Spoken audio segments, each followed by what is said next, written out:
Alhamdulillah, kita tidak henti-hentinya bersyukur kepada Allah Subhanahu wa taala yang dimana dengan nikmatnya yang besar, nikmat taufik, hidayah, nikmat umur, nikmat waktu luang ini Allah berikan kepada kita sehingga kita masih bisa duduk di majelis ini guna meraih sebuah kedudukan yang tinggi di sisi Allah Azza wa Jalla. Pahala penuntut ilmu agama yang dimana Rasulullah Sallallahu Alaihi Wasallam telah memberikan kabar gembira tentang para penuntut ilmu yang istiqomah di dalamnya. Beliau Sallallahu Alaihi Wasallam bersabda, "Fadlul alim ala al-abid, kafadlil qamari ala sairil kawakib." Keutamaan orang-orang yang berilmu daripada para ahli ibadah yang tidak berilmu itu bagaikan keutamaan bulan di atas bintang-bintang. Beliau Sallallahu Alaihi Wasallam juga bersabda, "Ad-dunya mal'unah wa mal'unun ma fiha illa dzikrullah wa alimun au muta'allim." Dunia ini terlaknat, kata Nabi Sallallahu Alaihi Wasallam. Dunia ini dikutuk, kata Nabi Sallallahu Alaihi Wasallam, kecuali orang-orang yang berzikir, mengingat Allah Subhanahu wa taala, dan para penuntut ilmu atau orang-orang yang berilmu. Ikhwani fiddin dan akhwati sekalian yang dirahmati Allah, kita lanjutkan pembahasan akidah kita, yaitu dalam syarah Al-Usul Ats-Tsalatsah, 3 landasan utama di dalam akidah kita yang dibawakan oleh Al-Imam Muhammad At-Tamimi rahimahullahu taala, dan kita memasuki pendahuluan yang ketiga dari kitab Salasatul Usul, 3 landasan utama ini. Pendahuluan yang ketiga ini merupakan perkara yang penting yang perlu diketahui dan wajib kita semua mempelajarinya. Tidak ada seorang pun dari kalangan muslim yang jahil. Tidak boleh, tidak layak bagi kita jahil tentang perkara ini yang akan kita bacakan saat ini. Perkara yang wajib karena merupakan akidah kita yang membedakan mana manusia yang berakidah benar, mana manusia yang berakidah sesat, yang berakidah menyimpang.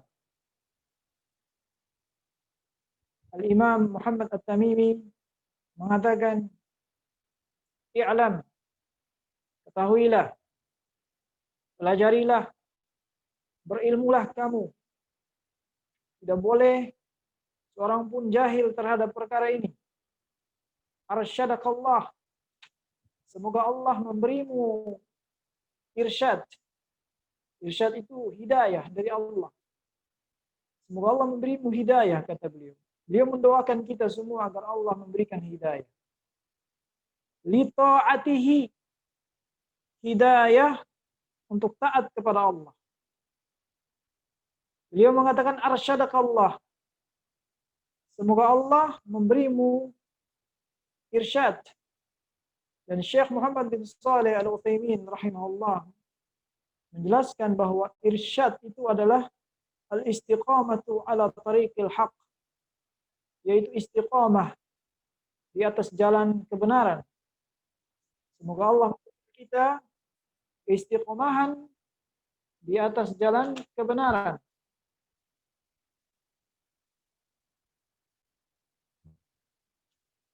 ala ta'ah, istiqamah kepada ketaatan kepada Allah Subhanahu wa taala. Dan ketaatan beliau mengatakan muwafaqatul murad fi'lan lil ma'mur wa tarkan lil mahdhur. Yang dimaksudkan dengan ketaatan adalah menyesuaikan dengan apa yang diinginkan Allah dan yang diperintahkan oleh Rasulnya. Fi'lan lil ma'mur, di dalam menjalankan perintahnya, wa tarkan lil mahdhur, dan meninggalkan larangannya. Hendaknya kita semua mengetahui tentang hal yang akan datang ini. Pembahasan kita. Berkata Imam Muhammad At-Tamimi, annal hanifiyata millata Ibrahim, bahwasannya al-hanifiyah, agama Islam yang hanif, adalah agamanya Nabi Ibrahim. Annal hanifiyah, bahwa hanifiyah ini adalah agama Islam yang hanif. Agama Islam yang hanif itu apa? Apa yang dimaksudkan dengan agama Islam yang hanifiyah atau yang hanif? Yang merupakan agamanya bapak-bapaknya para rasul, Abul Anbiya, bapak-bapaknya para nabi, yaitu Nabi Ibrahim. Nabi Ibrahim, beliau digelari dengan Abul Anbiya, bapak-bapaknya para nabi. Kenapa beliau digelari dengan Abul Anbiya, bapak-bapaknya para nabi? Karena kebanyakan para nabi adalah dari keturunan Nabi Ibrahim. Banyak dari keturunan Nabi Ibrahim itu para nabi, para rasul. Adapun Nabi Adam, beliau digelari dengan Abul Bashar, bapaknya manusia. Nabi Ibrahim digelari dengan Abul Anbiya, bapaknya para nabi, contohnya para nabi, kuduahnya para nabi setelah Nabi Ibrahim. Dia adalah tauladan para nabi setelahnya Nabi Ibrahim. Agama Hanifiyah ini, apa yang dimaksudkan dengan agama Islam yang hanif, yang dibawa oleh Nabi Ibrahim ini? Kata Syekh Utsaimin rahimahullah, hiyal millatul ma'ilatu 'anil syirk. Agama Islam yang hanif itu, yang dibawa oleh Nabi Ibrahim, adalah agama Islam yang berpaling dari syirik. Berpaling dari syirik. Jadi kata hanif itu atau hanifiyah itu artinya berpaling dari kesyirikan.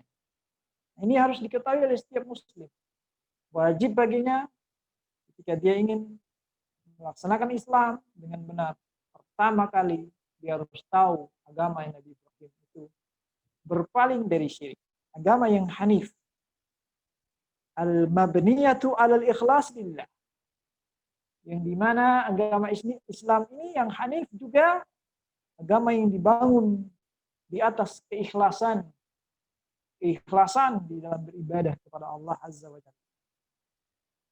Itu adalah yang dimaksudkan dengan hanifiyah. Millata Ibrahim, agamanya Nabi Ibrahim, Islam yang hanif. Dan millah itu artinya tariquhud dini, jalannya Nabi Ibrahim di dalam melaksanakan agama ini. Yang Nabi Ibrahim berjalan di atas. Itu adalah millah. Itulah agama. Dan Ibrahim, beliau adalah selain Abul Anbiya, bapaknya para nabi, beliau juga digelari dengan Khalilur Rahman, kekasih Allah Subhanahu wa taala. Allah Ta'ala mengatakan, wattakhadallahu Ibrahim khalila. Dan Allah menjadikan Ibrahim sebagai kekasih Allah. Kekasih itu adalah derajat tertinggi dalam kecintaan. Derajat tertinggi dalam kecintaan adalah kekasih. Dan beliau Nabi Ibrahim dikatakan Abul Anbiya, bapaknya para nabi. Dan telah berulang kali di dalam ayat Al-Quran menjelaskan tentang kedudukannya Nabi Ibrahim ini yang merupakan bapak-bapaknya para nabi atau tauladannya para nabi.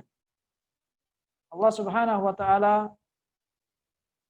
mengatakan tentang Nabi Ibrahim yang merupakan contoh dan panutan para nabi setelahnya, dan juga contoh Nabi Muhammad sallallahu alaihi wasallam. Nabi Muhammad mengambil contoh dari Ibrahim alaihissalam, dari Nabi Ibrahim alaihi wassalatu wassalam. Allah katakan, "Ma kana Ibrahimu Yahudiyan wala Nasraniyan, walakin kana hanifan muslima wa ma kana minal musyrikin." Dan Nabi Ibrahim itu bukanlah seorang Yahudi, bukan juga seorang Nasrani, akan tetapi beliau adalah orang yang hanif. Hanif itu yang berpaling dari syirik dan menuju kepada tauhid, mengikhlaskan ibadah kepada Allah. Musliman, orang yang beragama Islam. Wa ma kana minal musyrikin, dan beliau tidak termasuk orang-orang musyrik. Allah juga katakan dalam ayat yang lain, "Inna Ibrahima kana ummatan qanitan lillah." Sesungguhnya Nabi Ibrahim itu adalah imam, seorang pemimpin yang sangat taat kepada Allah. Qanitan, sangat patuh dan taat kepada Allah. Hanifan, dan seorang yang hanif, orang yang berpaling dari syirik. Walam yaku minal musyrikin, dan beliau tidak termasuk orang-orang yang musyrik, orang-orang yang menyekutukan Allah Subhanahu wa taala dari segala bentuk ibadah. Bahkan Allah perintahkan kepada Nabi kita Muhammad sallallahu alaihi wasallam, termasuk kepada kita, untuk mengikuti agamanya Nabi Ibrahim. Allah katakan, "Tsumma auhayna ilaika an ittabi' millata Ibrahim hanifan." Kemudian kami wahyukan kepadamu, wahai Nabi Muhammad sallallahu alaihi wasallam, hendaknya engkau ikuti agamanya Nabi Ibrahim yang hanif.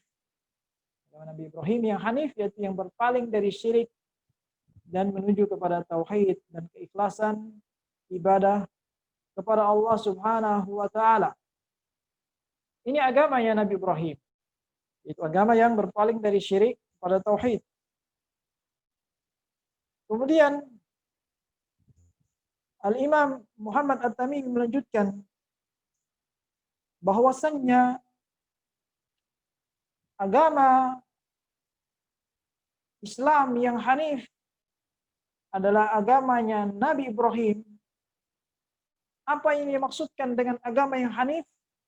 Al-Imam Muhammad At-Tamimi memberikan definisinya, yaitu an ta'budallaha wahdahu mukhlishan lahuddin. Yaitu an ta'budallah, engkau beribadah kepada Allah satu-satunya. Ta'budallah wahdahu, engkau beribadah kepada Allah satu-satunya dengan mengikhlaskan kepada Allah agama ini di dalam melaksanakan ibadah kita ini. Sekarang ikhwani fiddin, apa yang dimaksudkan dengan ibadah yang dikatakan tentang pengertian dari agama yang hanif ini tadi? Beribadah kepada Allah satu-satunya dengan mengikhlaskan Ibadah kita untuk Allah. Apa ini maksudkan dengan ibadah yang harus kita ikhlaskan kepada Allah? Yang tidak boleh kita berikan kepada selain Allah Azza wa Jalla. Berkata Syekh Muhammad bin Shalih Al-Utsaimin rahimahullah, arti dari kata anta'budallah, engkau beribadah kepada Allah Subhanahu wa taala. Dan ibadah itu memiliki makna yang umum dan makna yang khusus. Apa maksud ibadah dengan makna yang umum dan apa maksud ibadah dengan makna yang khusus? Syekh Utsaimin membagi dengan menjadi dua.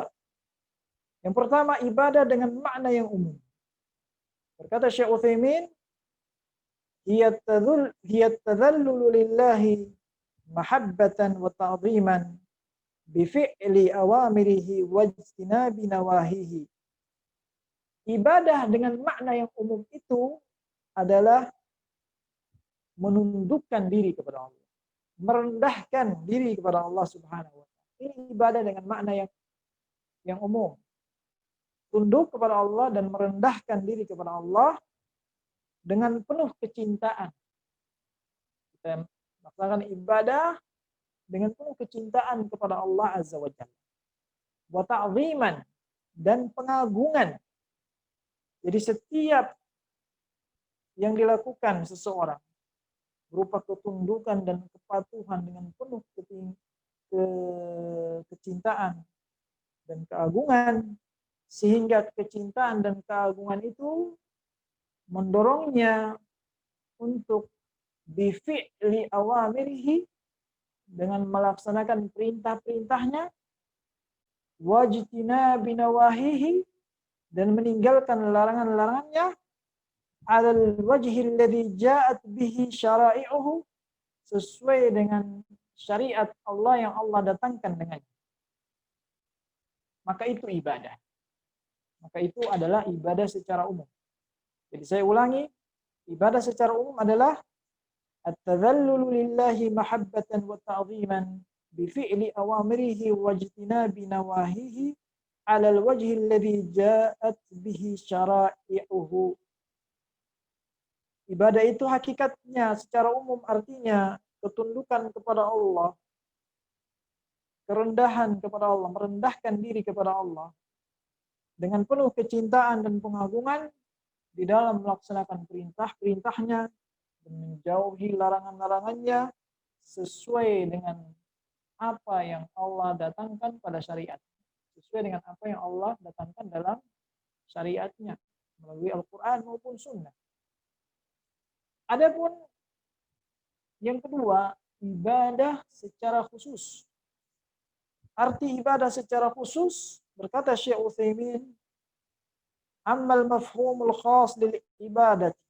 Adapun pemahaman yang khusus tentang ibadah itu, yakni tafsiluha atau perinciannya, faqad qala Syekhul Islam Ibnu Taimiyah rahimahullah.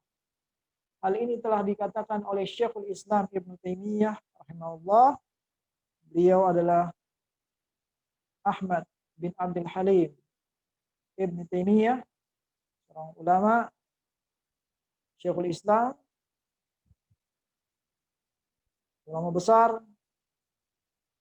yang dijadikan rujukan dalam perkara masalah akidah. Banyak maraji, banyak kitab-kitab rujukan dalam akidah yang membawa akidah. Juga di antara ulama-ulama yang membela akidah Islam, akidah Ahli Sunnah wal Jamaah.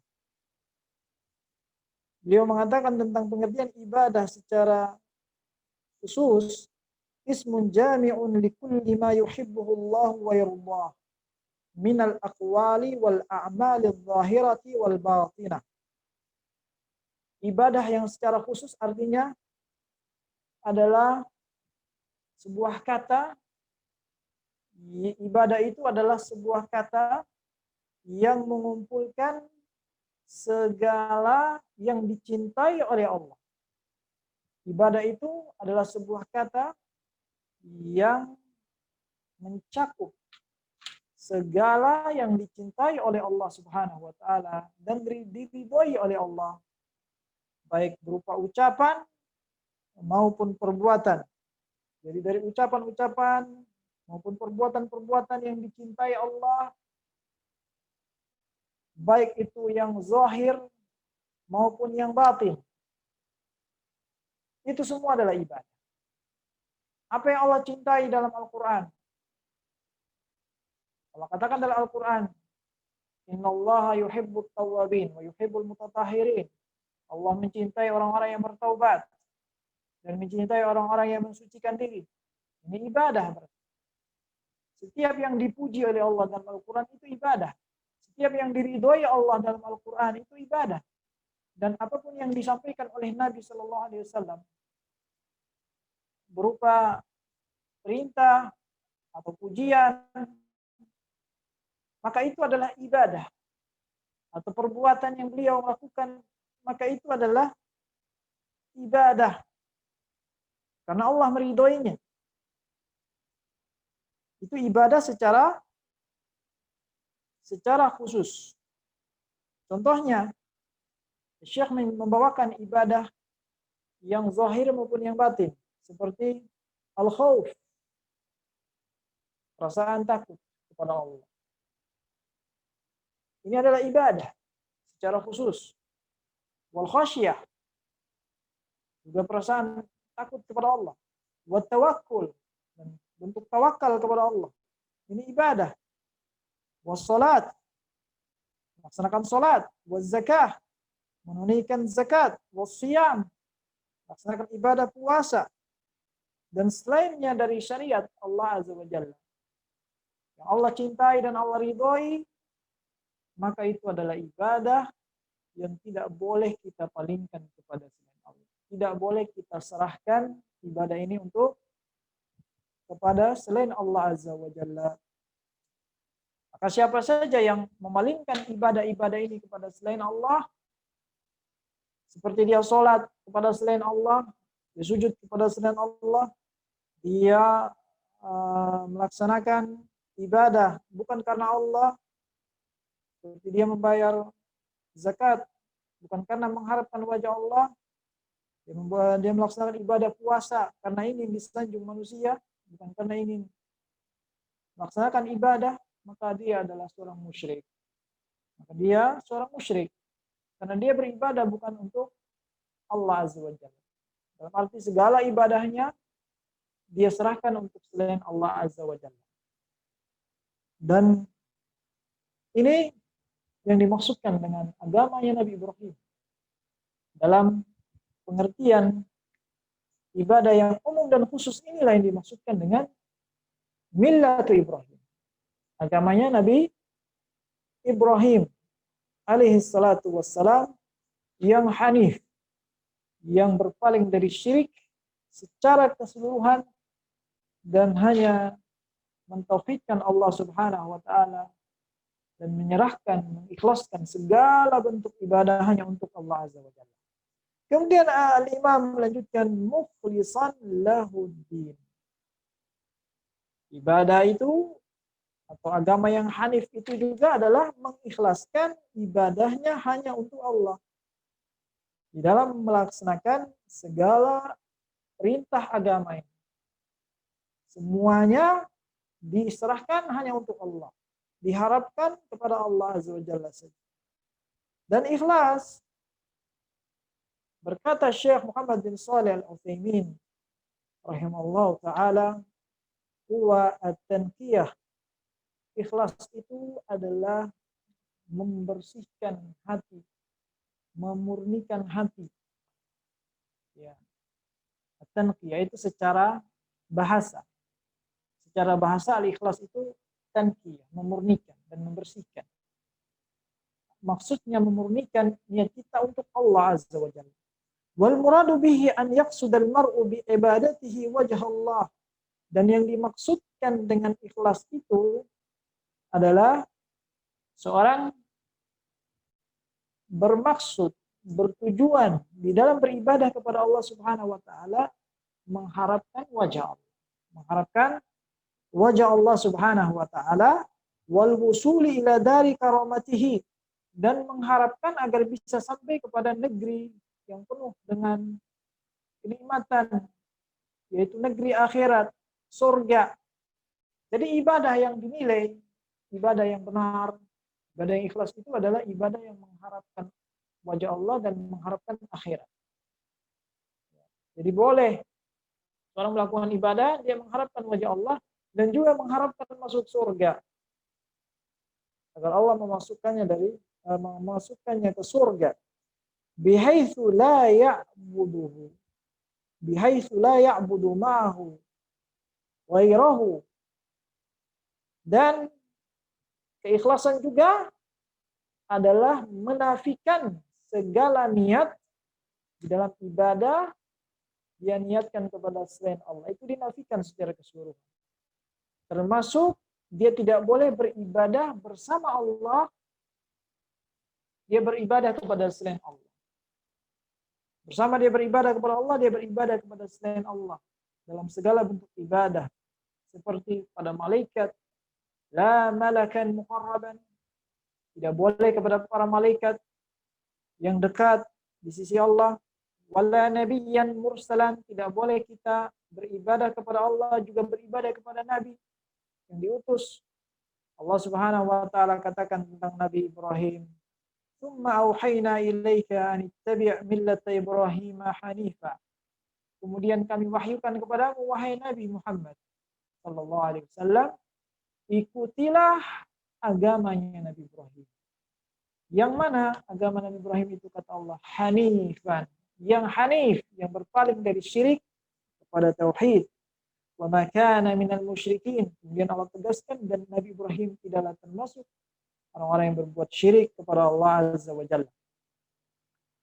Allah juga katakan tentang Nabi Ibrahim yang dimana Allah mewasiatkan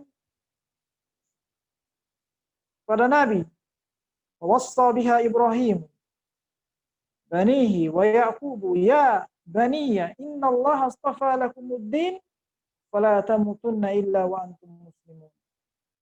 Dan Allah Subhanahu wa taala telah menceritakan tentang Nabi Ibrahim yang dimana Nabi Ibrahim berwasiat kepada anak-anaknya. Begitu juga Nabi Yakub berwasiat kepada keturunannya, wahai anak-anakku, sesungguhnya Allah telah memilih kepada kamu agama Islam.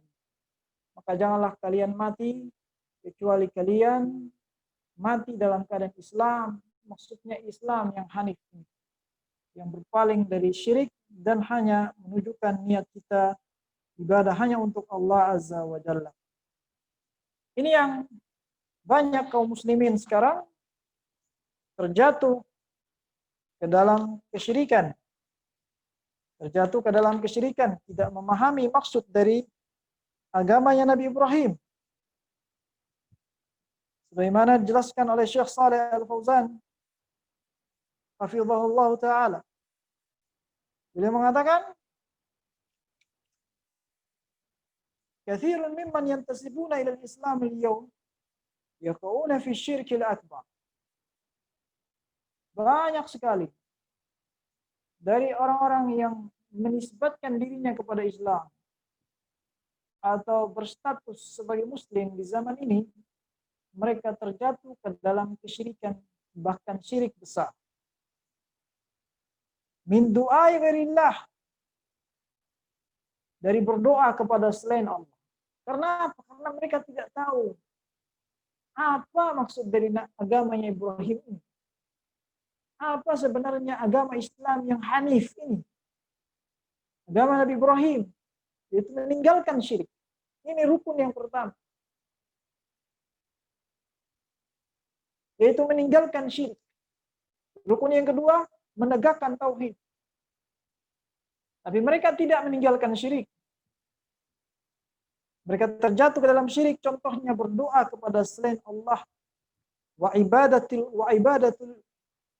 ibadatil kubur wal adrihah, dan mereka juga beribadah kepada kuburan, kata Syekh Shalih Fauzan. Beribadah kepada kuburan, dan mereka menyembah kuburan dengan alasan untuk ziarah ke kuburan. Ternyata mereka bukan berziarah saja. Mereka beribadah kepada kuburan ini. Mereka meminta kepada penghuni kubur yang mereka anggap sebagai wali.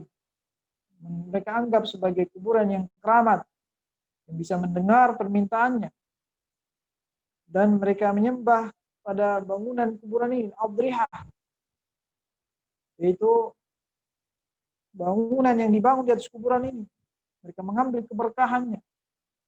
Wadzabhilaha, bahkan mereka ada yang menyembelih kepada kuburan, kepada orang mati.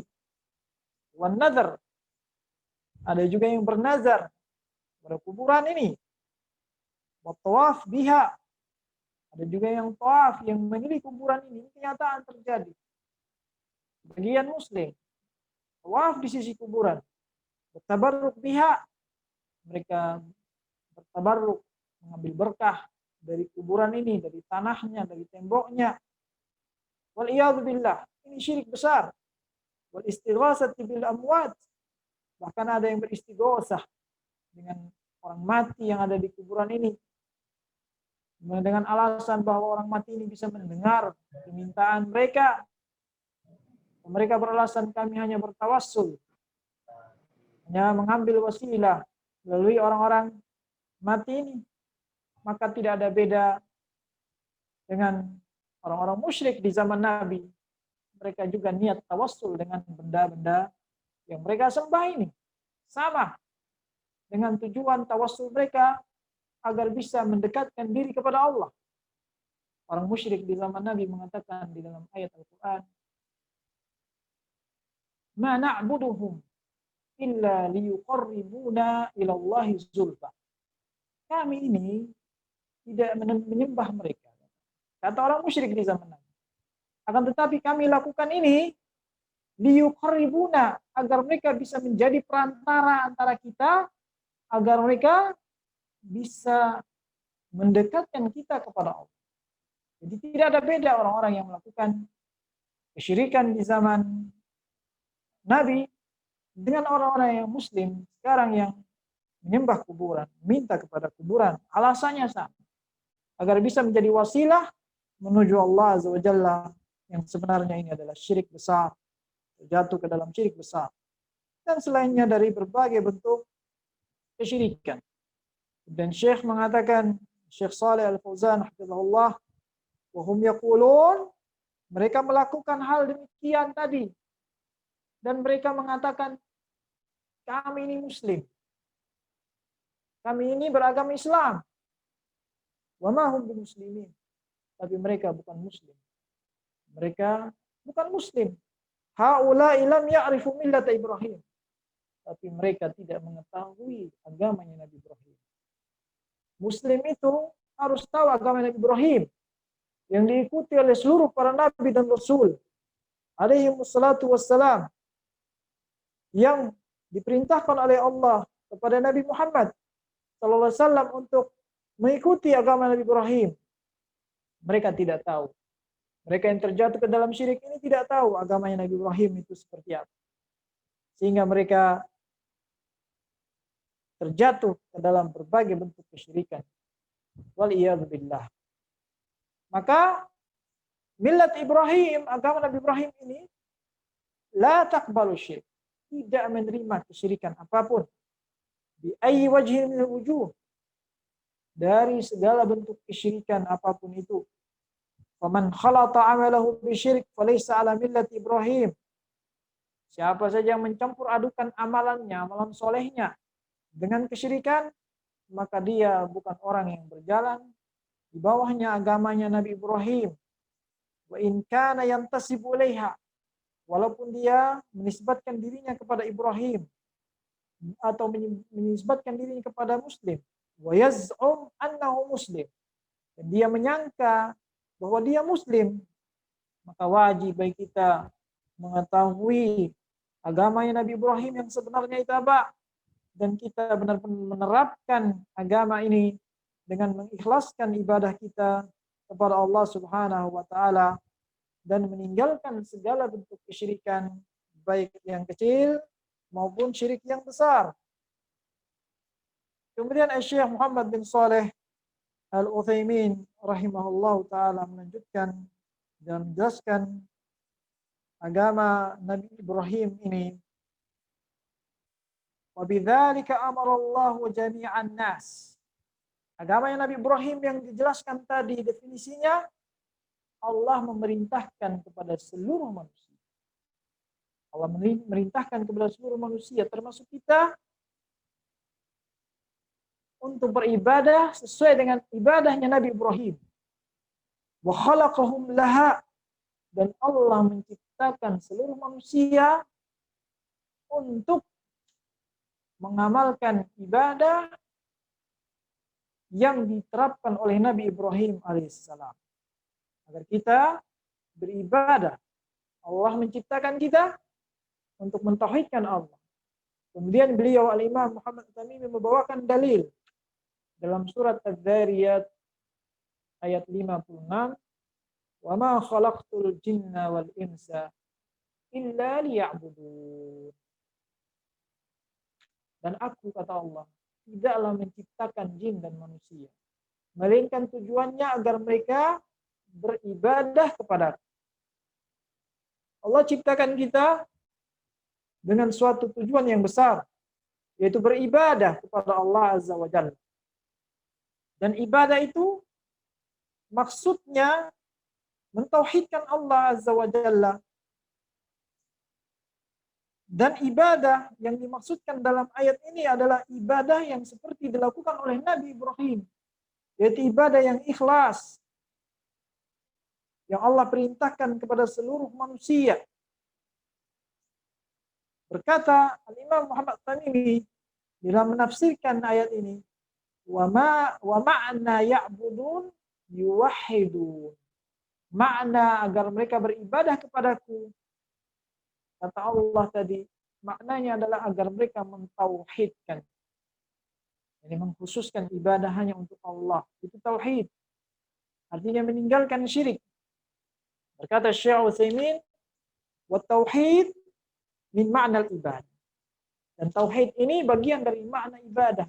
Bagian dari makna ibadah. Wa illa faqad sabaqa laka ma'na al-ibadah. Dan sudah berlalu tadi penjelasan tentang makna ibadah secara umum dan secara khusus. Dan tauhid merupakan bagian dari makna ibadah. Wa annaha a'ammu min mujarrad tauhid. Dan ibadah itu lebih umum dari sekedar mentauhidkan Allah Azza wa Jalla. Jadi ibadah itu sebuah kata yang lebih umum dari sekedar tauhid. Suatu kata yang lebih umum dari sekedar tauhid. Wa'lam annal ibadah naw'an. Kemudian Syekh Utsaimin menjelaskan lagi, perlu kita ketahui bahwa ibadah itu memiliki dua makna. Memiliki dua jenis ibadah. Memiliki dua jenis. Tadi kan sudah dijelaskan ibadah memiliki dua makna. Makna yang umum dan makna yang khusus. Tapi di sisi lain, ibadah juga memiliki dua jenis. Nau'an. Dua jenis. Yang pertama, ibadatun kauniyah. Ibadah kauniyah. Yang kedua, ibadatun syar'iyyah. Ibadah yang syar'i. Sekarang apa yang dimaksudkan dengan ibadah kauniyah? Dan siapa yang bisa melaksanakan ibadah kauniyah? Ibadah kauniyah ikhwatal iman, wahiyal khudu' li amrillahi ta'ala al-kauni. Ibadah secara kauni itu artinya adalah tunduk kepada aturan Allah kepada alam semesta ini. Ini ibadah yang bersifat kauni. Ibadah yang kauni itu artinya alam. Al-kauni itu artinya alam. Dan ibadah kauni itu yang dimana semua makhluk ini tunduk kepada aturan Allah Subhanahu wa taala terhadap alam semesta ini. Allah atur seluruh alam semesta ini, maka seluruh makhluk itu tunduk kepada aturan Allah. Apa ini maksudkan aturan Allah? Takdir Allah Azza wa Jalla. Jadi semua manusia ini mereka adalah hamba Allah yang bersifat kauni, yang tunduk terhadap aturan Allah terhadap alam semesta ini. Wa hadhihi syamilatun li jami'il khalq.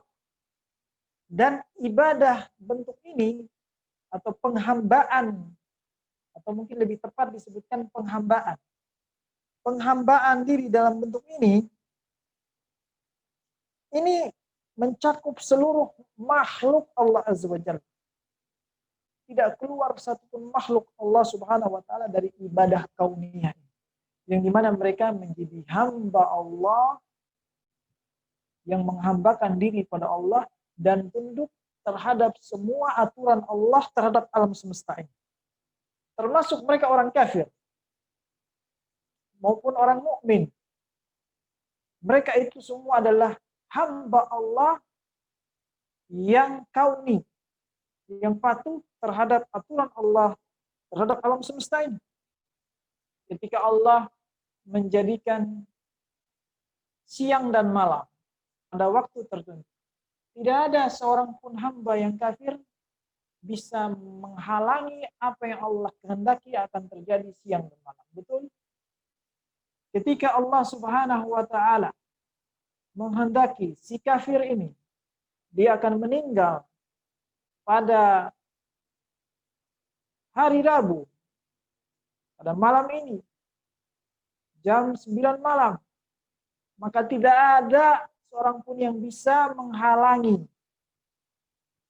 agar dia tetap hidup.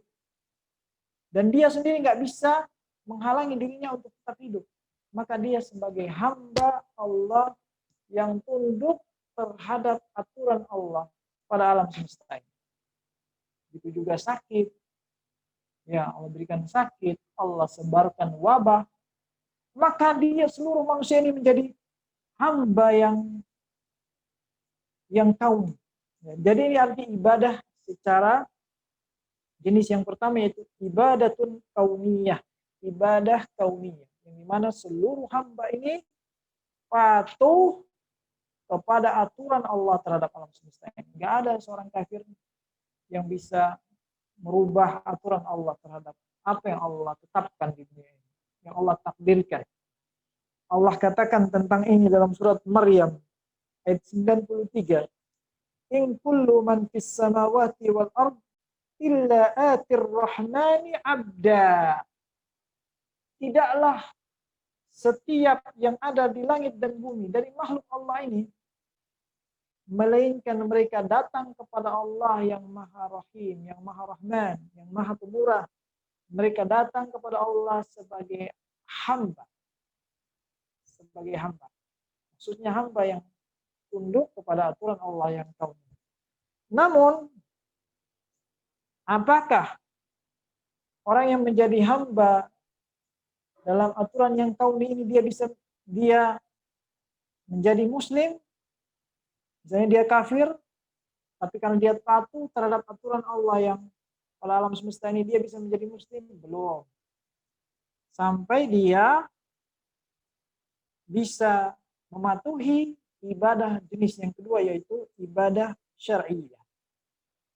Jadi ibadah yang pertama tadi mencakup bagi mukmin dan kafir. Begitu juga orang-orang yang baik maupun yang buruk. Yang baik ataupun orang ahli maksiat. Kemudian yang kedua, ibadatun syar'iyyah. Ibadah yang kedua, ibadah syar'iyyah. Ibadah syar'i ini itu tidak setiap manusia bisa mendapatkannya, bisa memperolehnya, bisa mengamalkannya. Ibadah syar'iyyah itu adalah hiyal khudu'u li amrillahi ta'ala syar'i. Dia adalah kepatuhan terhadap perintah Allah yang syar'i. Perintah Allah yang syar'i itu di dalam Al-Quran, di dalam hadis-hadis Rasul, dia tunduk dan patuh terhadap perintah Allah yang syar'i. Wa hadhihi khassatun biman ata Allah Ta'ala. Ibadah syariah ini hanya khusus kepada hamba Allah yang taat kepada Allah Ta'ala. Wattaba'a ma ja'at bihi rusul, dan khusus kepada hamba-hamba yang mengikuti Rasul-Rasul Allah Subhanahu wa Ta'ala. Allah Ta'ala mengatakan tentang ibadah syariah ini, wa ibadur rahmanil ladzina yamshuna 'alal ardi hauna, dan hamba-hamba Allah Subhanahu wa Ta'ala yang berjalan di atas muka bumi ini haunan, dengan penuh kerendahan diri. Mereka ini adalah hamba-hamba Allah yang taat kepada Allah, yang patuh terhadap perintah Allah, yang patuh terhadap perintah Rasul-Rasul mereka. Maka an-naw'ul awwal hadza, adapun jenis pertama tadi tentang ibadah kauniyah, la yuhmad 'alaihi insan. Seorang hamba apabila dia patuh terhadap ibadah yang kauni ini, dia tidak dipuji karena Allah telah mengaturnya, mengatur hidupnya. Dia tidak dipuji atas kepatuhannya terhadap takdir Allah. Dia dapat sekian. Dia tidak akan diberikan pahala atas kepatuhannya terhadap aturan Allah, takdir Allah ini. Ya. Tetapi ibadah dengan jenis yang kedua tadi, yang kedua ini, yuhmad alaih, dia akan dipuji. Dia akan dipuji, diberikan ganjaran oleh Allah. Maksudnya diberikan ganjaran pahala oleh Allah. Jadi ibadah dari jenis yang pertama tadi, apabila seorang dia mematuhi terhadap takdir Allah, maka dia tidak diberikan pujian. Karena Allah telah mengaturnya, menurunkan hujan, telah mengatur rezekinya, mengatur ajalnya, mengatur di kapan dia akan sakit dan seterusnya. Kecuali jika hamba yang beriman. Kecuali jika hamba yang beriman bersabar atas aturan Allah. Maka Allah berikan dia ganjaran. Adapun ibadah yang kedua, melaksanakan perintah Allah yang syar'i, dia mendapatkan ganjaran dari Allah Subhanahu wa Ta'ala. Kemudian Al-Imam Muhammad At-Tamimi menyebutkan, wa a'zamu ma amarallahu bihi tauhid, dan sebesar-besar yang Allah perintahkan kepada hambanya adalah mentauhidkan Allah. Ini perintah paling besar. Ini juga makna dari itu, dan yang paling tinggi ibadahnya adalah mentauhidkan Allah Subhanahu wa Ta'ala. Dan tauhid itu, ikhwan fiddin wa akhwati fillah, secara bahasa itu berasal dari kata wahada yuwahidu, yaitu menjadikan sesuatu itu satu. Ja'lu syai'i wahidan, menjadikan sesuatu itu menjadi satu. Dan tauhid itu tidak bisa sah pada diri seseorang yang mentauhidkan Allah kecuali dengan dua syarat. Yang pertama binafyin, dua rukun ya, dengan dua rukun tauhid. Yang pertama binafyin, dengan menafikan. Yang kedua dengan isbat, menetapkan. Artinya dia harus menafikan segala bentuk ibadah kepada selain Allah dan menisbatkan ibadahnya hanya khusus untuk Allah Subhanahu wa Ta'ala. Syekh Utsaimin melanjutkan, masalan, contohnya, annahu la yatimmu lil insani tauhid hatta yashhad an la ilaha illallah. Tidaklah benar tauhid seseorang sampai dia bersaksi tentang la ilaha illallah. Tidak ada ilah yang berhak disembah selain Allah. Sedangkan la ilaha illallah ini tidaklah sah sampai memenuhi dua rukun tadi. Nafyul uluhiyah, menafikan segala bentuk ibadah yang ada pada la ilaha, tidak ada ilah. Maksudnya tidak ada sesembahan yang berhak kita sembah. Ini adalah penafian. Kita nafikan terlebih dahulu. Menafikan segala bentuk ibadah tadi, berdoa, meminta, beristighosa dan lainnya. Yang kedua, wa yusbituha lillahi wahdah, dan menetapkan ibadah itu khusus untuk Allah, diikhlaskan untuk Allah. Bagaimana makna dari illallah, kecuali Allah. Ya, ini dari makna atau rukun tauhid dan rukun la ilaha illallah itu dua. Adapun ibadah atau tauhid secara istilah Al-Imam Muhammad At-Tamimi membawakan makna wat tauhid huwa ifradullahi bil ibadah. Dan tauhid itu pengertiannya adalah mengesahkan Allah di dalam ibadah. Ini menurut Syekh Muhammad bin Abdul Wahhab At-Tamimi, yaitu ibadah ifradullah bil ibadah. Tauhid itu adalah mengkhususkan Allah di dalam ibadah. Maksudnya kata Syekh Utsaimin, anta'budallaha wahdahu la tusyrik bihi syai'a. Hendaknya engkau beribadah kepada Allah satu-satunya dan janganlah berbuat syirik kepada Allah, kepada selain Allah. Tidak boleh kita berbuat syirik, memalingkan ibadah kepada selain Allah. La tusyrik bihi nabiyyan mursalan. Tidak boleh kita berbuat syirik kepada Allah dengan menyembah nabi, wala malakan, tidak juga seorang malaikat yang dekat, wala raisan, tidak boleh juga seorang pemimpin kita ibadah padanya, wala malikan, tidak juga seorang raja, wala ahada minal khalq, tidak juga seorang dari makhluk Allah di kalangan orang soleh. Tidak boleh kita beribadah menyembahnya, bal tufriduhu wahdahu bil ibadah. Akan tetapi hendaknya kita mengesahkan, mengkhususkan satu-satunya kepada Allah dalam ibadah ini, mahabbatan wa ta'zim, dengan penuh kecintaan dan pengagungan. Jadi kita khususkan untuk Allah dengan penuh kecintaan kita kepada Allah dan pengagungan kepada Allah, wa raghbatan wa rahbah, dengan penuh harapan dan rasa takut. Ini diantara bentuk ibadah, ya, diantara ibadah ketika seorang beribadah kepada Allah, rukunnya adalah dengan dia memiliki kecintaan kepada Allah, satu-satunya yang dia cintai, yang paling dia cintai, wa ta'ziman, dan pengagungan, wa raghbatan, dan pengharapan, wa rahbah, serta rasa takut. Ini rukun ibadah. Rukun ibadah.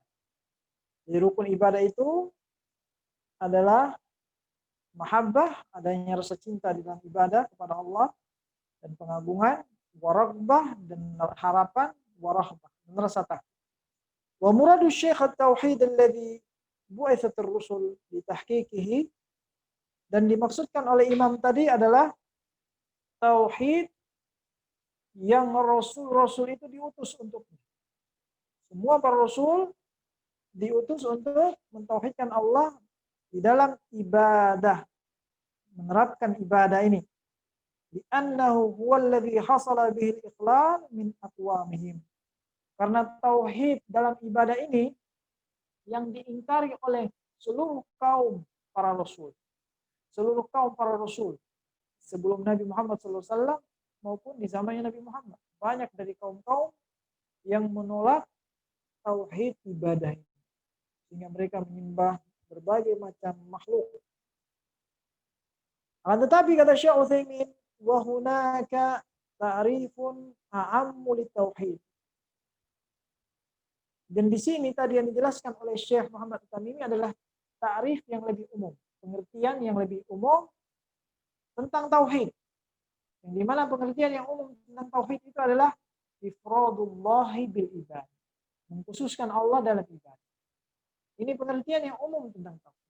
Akan tetapi ada pengertian yang khusus, yang dimana Syekh Utsaimin memberikan perincian tentang tauhid ini. Beliau mengatakan wa anwa'ut tauhid, dan jenis-jenis tauhid itu atau macam-macam tauhid, salatah. Ada 3 macam tauhid. 3 macam tauhid. Yang pertama, tauhidur rububiyah. Tauhid rububiyah. Apa yang dimaksudkan tauhid rububiyah? Tauhid rububiyah itu adalah ifradullahi bil khalqi wal mulki wat tadbir. Mengesahkan Allah terhadap perbuatan Allah atau dalam perbuatan Allah. Di antaranya khalq, penciptaan, wal mulk, kerajaan, wat tadbir, dan pengaturan alam semesta. Ini tauhid rububiyah. Tauhid rububiyah diambil dari kata Rabb, yang artinya mengesahkan Allah pada hal-hal yang merupakan khusus bagi Allah atau kekhususan bagi Allah dalam menciptakan, juga merajai dan mengatur alam semesta. Siapa saja yang berbuat syirik kepada Allah, dia mengatakan ada pencipta selain Allah, pengatur alam semesta selain Allah, maka dia telah berbuat syirik dalam rububiyah Allah Azza wa Jalla. Dan dalil-dalilnya telah dibawakan oleh Syekh Utsaimin. Allah itu satu-satunya mencipta. Allah katakan Allahu khaliqu kulli syai. Allah adalah pencipta segala sesuatu. Allah juga katakan hal min khaliqin ghairullah yarzuqukum minas sama'i wal ard. Apakah ada pencipta selain Allah yang memberi rizki kepada kalian dari langit dan bumi? La ilaha illahu. Tidak ada ilah yang berhak disembah selain Allah. Allah juga katakan tabarakalladzi biyadihil mulk wa huwa ala kulli syai'in qadir. Kebaikan Allah, maha baik Allah, yang di tangannya segala kerajaan dan dia adalah maha kuasa atas segala sesuatu. Allah juga mengatakan tentang pengaturan alam semesta ini. Ala lahul khalqu wal amr. Ketahuilah Allah lah yang menciptakan dan mengatur. Tabarakallahu rabbul alamin. Maha baik Allah, Rabb semesta alam. Kemudian tauhid yang pertama ini, tauhid rububiyah, ini diakui oleh orang-orang musyrik juga. Orang musyrik di zaman Nabi, orang-orang kafir di zaman Nabi, mereka mengakui bahwa Allah itu pencipta, pengatur alam semesta, beri rizki, tapi mereka belum dikatakan beriman. Kenapa? Karena belum mengakui tauhid yang kedua. Karena mereka masih berbuat syirik kepada Allah dalam tauhid yang kedua, dalam ibadah. Makanya ketika Allah tanyakan kepada mereka, wala in sa'altahum man khalaqahum la yaqulunna Allah. Wahai Nabi Muhammad SAW, jika engkau tanyakan kepada mereka, siapa yang menciptakan mereka, maka mereka orang musyrik itu akan mengatakan Allah. Mereka akui Allah pencipta, tapi mereka masih beribadah kepada selain Allah. Bersama beribadah kepada Allah. Maka tidak cukup seorang mengakui dan mengikrarkan tauhid yang pertama sampai dia mengikrarkan tauhid yang kedua. Tauhid yang kedua itu adalah tauhidul uluhiyah. Tauhid uluhiyah ini adalah ifradullahi bil ibadah. Mengesahkan Allah di dalam ibadah yang merupakan perbuatan hamba. Yang tadi yang pertama yang merupakan perbuatan Allah, menciptakan, mengatur alam semesta, beri rizki, ini perbuatan Allah. Yang kedua, yang mencakup perbuatan hamba berupa ibadah, yaitu hendak kita mengesahkan Allah dalam ibadah, bi an la yattakhidhal insan ma'allahi ahadan.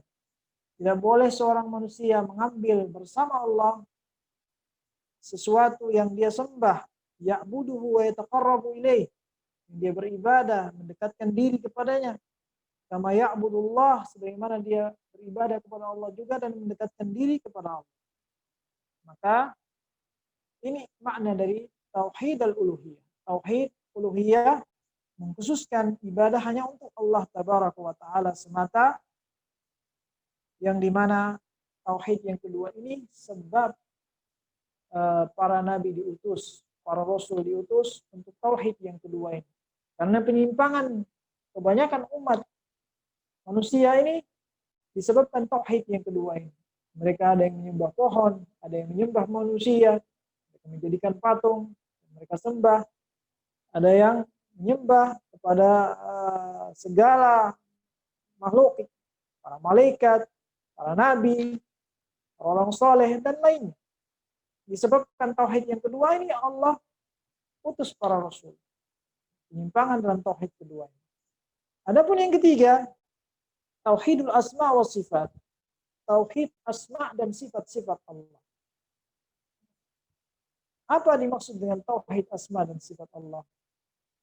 Tauhid asma dan sifat Allah artinya ifradullahi bima samma bihi nafsah. Mengesahkan Allah pada hal-hal yang Allah namakan dirinya dengan. Dalam nama-nama Allah, kita esahkan Allah, kita tauhidkan Allah dalam nama-namanya. Segala nama-namanya yang Allah namakan dirinya dengan. Wa ma wasafa bihi nafsahu fi kitabih. Dan mengesahkan Allah pada sifat tentang sifat ini. Jadi bukan kita yang sifatkan Allah dengan sifat-sifat tertentu, sampai Allah yang mensifatkan dirinya dengan sifat-sifat tertentu. Jadi kita tidak boleh menamakan Allah dengan nama-nama yang Allah tidak berikan nama padanya. Tidak boleh kita memberikan sifat pada Allah dengan sifat-sifat yang Allah tidak pernah memberikan sifat padanya. Sampai kita dapatkan Allah yang memberikan nama untuk dirinya, dan Allah juga yang memberikan sifat-sifatnya untuk dirinya. Sebagaimana juga au ala lisani rasulih. Bagaimana juga melalui lisannya Nabi Muhammad SAW, Rasulnya. Kita mengenal nama Allah dan sifatnya juga melalui hadis-hadis yang sahih maupun hasan dari Rasulullah SAW. Wadzalika biisbati ma asbatahu. Yang demikian itu dengan kita menisbatkan, menetapkan apa yang ditetapkan oleh Allah dan Rasulnya di dalam asma dan sifat Allah, wa nafyi ma nafahu, dan menafikan apa yang dinafikan Allah dari dirinya. Allah menafikan nama ini, Allah menafikan sifat-sifat ini dari dirinya, kita nafikan. Tidak boleh kita tetap. Bagaimana juga ketika Nabi nafikan apa yang dinafikan tentang nama Allah dan sifat-sifat, wajib kita menafikannya dari diri Allah Azza wa Jalla min ghairi tahrif, tanpa kita mentahrifnya. Apa yang Allah tetapkan dari nama-nama Allah, tidak boleh kita mentahrifnya. Apa itu tahrif? Artinya kita memalingkan maknanya. Ini makna tahrif. Tahrif itu maknanya adalah ta'wilul batil, penakwilan yang batil. Seperti kita menakwilkan lafaznya. Jadi takwil itu ada dua. Takwil itu kata Syekh Shalih Al-Fauzan ada dua. Menakwilkan lafaz dan menakwilkan makna. Ketika kita menakwilkan lafaz, contohnya Allah memiliki sifat istiwa, bersemayam di atas arsy. Istiwa artinya istiwa. Istiwa itu adalah istiwa yang artinya secara bahasa adalah istaqarra. Allah itu tetap dan ada di atas arsy. Tidak boleh bagi kita mentahrif atau mentakwil dengan takwil yang batil pada huruf-hurufnya, dengan takwil kita mengatakan istaula dengan ditambah satu huruf. Artinya istawa, orang-orang yang berpaling dari akidah yang benar ini mengatakan istaula, artinya berkuasa. Mana dalilnya artinya berkuasa? Tidak ada dalilnya. Tidak ada dalilnya dari Nabi, tidak ada dalilnya dari para sahabat yang mengatakan istawa itu artinya istaula, berkuasa. Ini pemalingan dalam lafaz atau menakwilkan maknanya. ditakwil maknanya dengan makna yang batil. Seperti Allah menetapkan pada dirinya sifat bal yadahu mabsutatan, dan kedua tangan Allah itu terbentang. Maka tidak boleh kita artikan tangan itu dengan arti yang lain. Tangan itu tangan. Tangan hakiki bagi Allah yang ditetapkan. Namun ada orang yang mengartikan tangan dengan kuat, kekuatan. Ini namanya takwil yang batil. Tidak ada dalil dari sahabat, dari Nabi, dari para tabi'in yang mengatakan tangan itu adalah kuat. Ini takwil yang batil, yang tidak ada dasarnya, tidak ada dalilnya. Maka tidak bisa diterima.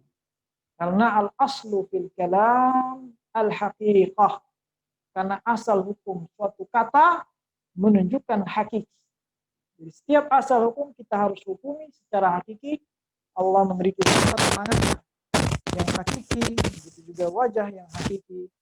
Tidak boleh kita palingkan wajah itu dengan sawab, pahala. Wajah itu wajah.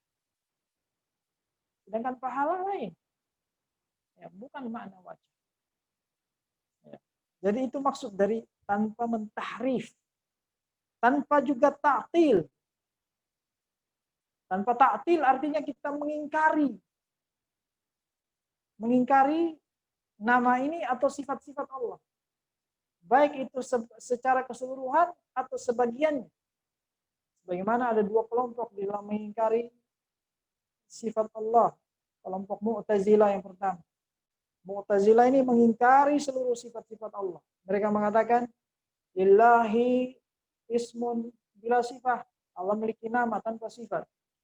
Mereka mengatakan, Allahu Ar-Rahman. Mereka menetapkan nama Allah Rahman, tapi tidak menetapkan sifat. Mereka menetapkan nama Allah Al-Ghafur misalnya, tapi tanpa sifat maghfirah. Mereka menetapkan Allah As-Sami'. Namanya As-Sami', Maha mendengar. Tapi kata mereka, bila sifat sama, tanpa sifat pendengaran. Ini sesat. Wajib bagi kita menetapkan setiap nama Allah ada sifatnya. Dan sifat Allah Subhanahu wa taala itu tidak boleh kita ingkari secara satu pun, apalagi keseluruhan. Ada sebagian lagi yang mengingkari sebagian, tidak secara keseluruhan, seperti bagian kelompok Asy'ariyah yang mengingkari sebagian sifat-sifat Allah Azza wa Jalla. Mereka hanya menetapkan beberapa sifat bagi Allah, sebagian dari sifat Allah. Itu juga Al-Maturidiyah yang hanya menetapkan beberapa sifat bagi Allah Ta'ala, yang dimana sifat-sifat Allah itu sangat banyak dan tidak terbatas dengan bilangan tertentu. Juga min ghairi takyif, tanpa takyif, tanpa membagaimanakan. Takyif itu membagaimanakan sifat Allah. Artinya tidak boleh kita membagaimanakan sifat Allah. Contohnya Allah memiliki tangan, kedua tangan.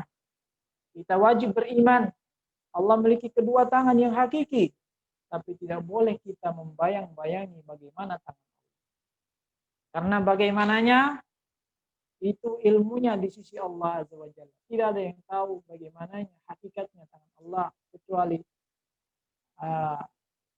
Allah Subhanahu wa taala, atau kecuali jika ditampakkan oleh Allah Azza wa Jalla. Kita menetapkan Ahlussunnah Allah memiliki kaifiyah, tetapi ilmunya hanya Allah yang tahu. Kaifiyahnya hanya Allah yang tahu. Adapun makna, kita Ahlussunnah wajib mengetahui. Karena nama atau sifat tanpa makna, maka tidak ada hikmahnya kita berdoa dengan nama-nama dan sifat Allah Subhanahu wa taala. Juga yang keempat, wala tamsil, tidak boleh juga kita membagaimanakan nama dan sifat Allah. Apa? Tamsil, tidak boleh bagi kita memisalkan atau menyerupakan nama-nama atau sifat Allah dengan makhluknya. Seperti orang yang mengatakan wajhullah ka wajhi al-makhluk. Wajah Allah seperti wajah makhluk. Ini kufur. Ini kafir. Orang yang mengatakan wajah Allah seperti wajah makhluk, tangan Allah seperti tangan makhluk. Ini nggak boleh tamsil. Tidak boleh tamsil. Maksud tamsil juga adalah tashbih. Tidak boleh mentashbih, menyerupakan Allah dengan makhluk. Yang dimaksudkan dengan tashbih di sini adalah tashbihi al-haqiqah wal kaifiyah. Tidak boleh kita mentashbih, menyerupakan hakikat sifat Allah dan kaifiyahnya dengan hakikat dan kaifiyahnya yang ada pada makhluk. Karena Allah katakan laisa kamitsli syai', tidak ada yang semisal dengan Allah, tidak ada yang serupa dengan Allah. Maka Allah tidak ada yang serupa dengannya. Sesama makhluk aja tidak sama sifat-sifat mereka.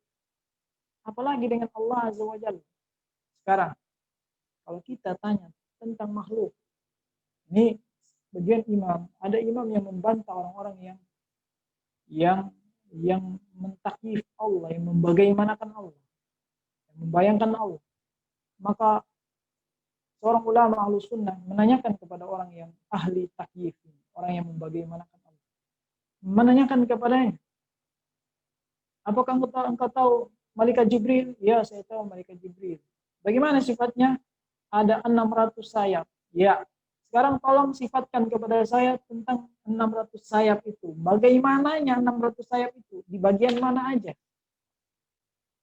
Dia pun mulai bingung. Di bagian mana dia nggak tahu? Saya nggak tahu. Kalau begitu, saya nafikan. Dari 600 itu saya tinggalkan 3 saja. 3 sayap.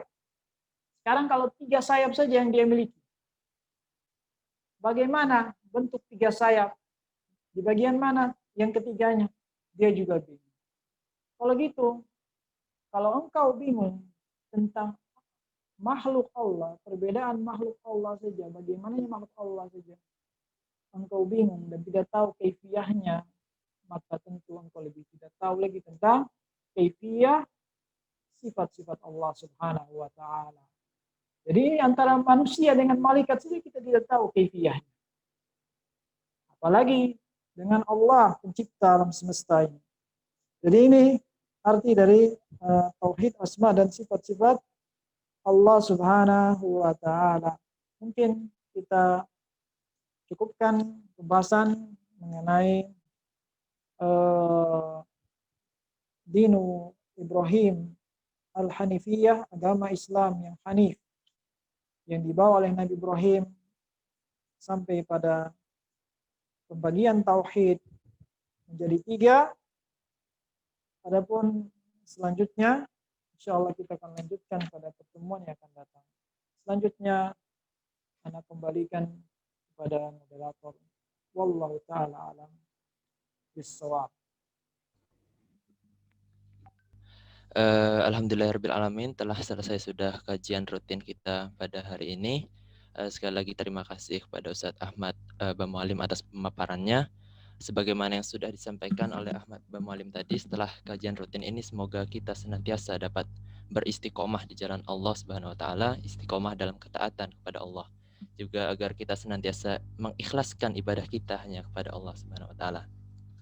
Kami segenap tim ADK Al-Futuah jazakumullah khairan atas partisipasi semua peserta. Semoga ilmunya bermanfaat dan bisa diaplikasikan dalam kehidupan sehari-hari. Sampai bertemu kembali di kajian Al-Futuah berikutnya. Sebelum kita tutup, marilah kita doa kafaratul majelis secara bersama-sama.